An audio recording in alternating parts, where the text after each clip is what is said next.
My name is Brock Evans, and I'm at the moment president of the Endangered Species Coalition based in Washington, D.C. It's a tremendous honor and a very humbling experience, too, I have to say. And I spent 45 years working in environmental organizations and groups and conferences and testimonies, and I have to say that the Rivers Network is one of the most vibrant, exciting groups I've ever been with, and to receive an award from a group like this that's doing so much themselves, each one of them are heroes to me, is a very humbling experience. And I feel that I'm actually accepting the award on behalf of all the other hundreds and thousands of people I've worked with on my campaigns over the last 45 years, and it's a great honor. What I was passionate about is then I was living in Seattle at the time, and I had graduated from law school, and I just started a law practice, and I moved to Seattle from the Midwest. And I was there for the country, for the wilderness, the mountains and the forests and everything on either side. And so every weekend I was out hiking and backpacking and mountain climbing there, and congratulating myself on this magnificent new place I was going to live in all the rest of my life.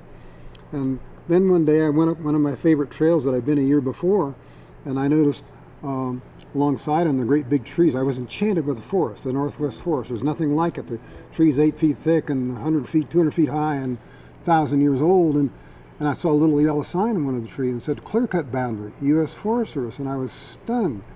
And I was stunned the whole trip, 6 miles. They were going to log it all off. And so I went home that night, and I was very angry and sad, and I made my vow that I would give the rest of my life to stop that kind of environmental destruction. So I realized then that the places we loved weren't safe, that they had to be fought for, they had to be stood for, and my passion then was the wilderness and the forests of the Pacific Northwest and the rivers. I didn't like dams very much, and some of my early campaigns were on dams too, but so my passion has always been for wild and beautiful places, and now any beautiful place. In the Pacific Northwest in the 1960s, people need to know that there were no environmental laws whatsoever, and timber was king. That means logging was king wherever there were forests, and dams were king wherever there were rivers free-flowing. And the idea of not damming a river was considered heresy, bad thing. Rivers want to work. That was the slogan. Let's put this river to work, meaning put it through my dam.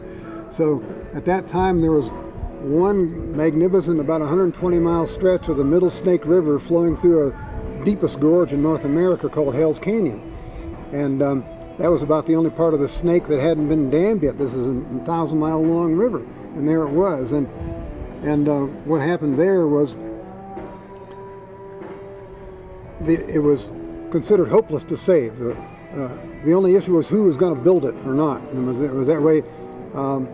But the Supreme Court heard the case and said, we want another trial on whether there should be a river there at all or not, which is a miracle. No one ever said that before in the United States. So I'm a young lawyer, and I read the papers, and I thought, oh, we can intervene in the case. So I got permission from the Supreme Court to intervene. We intervened in the case. We stopped it dead in its tracks.